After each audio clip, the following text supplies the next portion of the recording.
And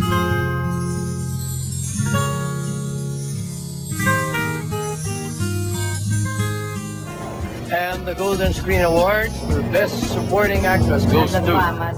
And for Movie Supporting Actress of the Year, Star Award goes to Miss Aramina. Aramina. When she was a girl, her dream was to be an actress. Now that she's a star, Aramina's only wish is to help children achieve their dreams.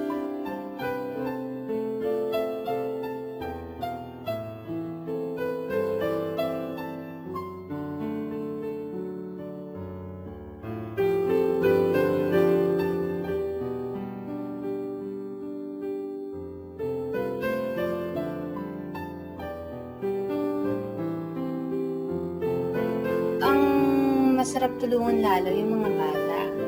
Kasi parang nakakaawa para sila mga anghel. Ito ang aking lucky charm. Siya si Mina Princess. Say hi! Hi! Siya yung naging inspiration ko para magtayo rin ng foundation at saka para makatulong sa mga katulad niya at sa mga iba pang mga batang may kapansanan. At saka kumakanta rin niya, no? Kanta ka, dali, kanta ka. Oh, kamay, si Tita Liwan, si Bay.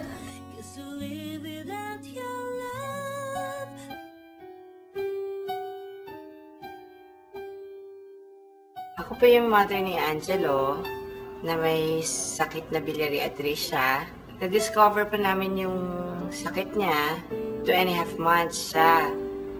About 1 in 15,000 to 20,000 babies do not have complete bile ducts. Angelo Argelo is one of them, born with a rare liver disease called biliary atresia. His liver does not have bile ducts. As a result, the bile builds up within and is destroying his liver.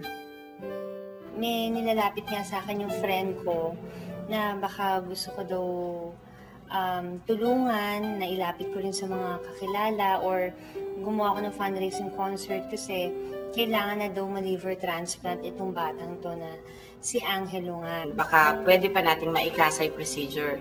Yun yung parang sinasabi nilang possible na makasurvive pa si Jello ng mapahaba pa yung buhay niya.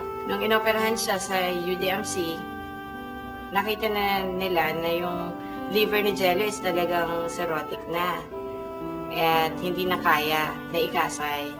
So, dineclare na talaga na may biliary atresia siya. Yung soft spot sa heart ko yung nalaman ko yung case ni Angelo. Pero dati pa naman akong tumutulong, pero ito kasi parang mas lalo akong na-inspired and na-involved na talagang tumulong sa mga ganitong bata. Nag-meet kami ni Aramina in person. Kasama ko si Jello. Na-meet ko siya, parang hindi siya ngumingiti. Ayan siya. Nakaganan lang, Parang ano siya, parang hindi kanya naririnig. Pero parang teary-eyed siya. Gusto ko lang kasing gawin sa kanya is parang ipa-feel yung na normal lang siya. Na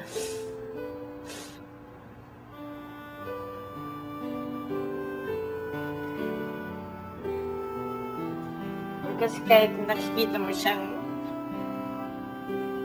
naninilaw, medyo iba yung itsura niya sa ibang bata.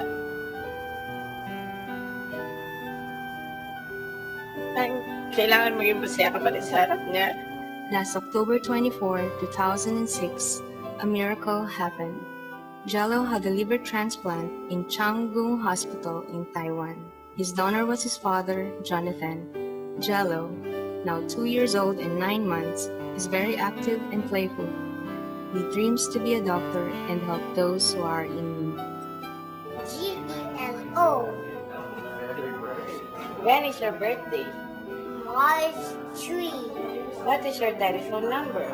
9218771. Where do you live? Then John City. 94? 94, K8, Camyas, Quezon City. What is your blood type? Hey! Marami po kayong pwedeng itulong sa mga kagaya ni Jello.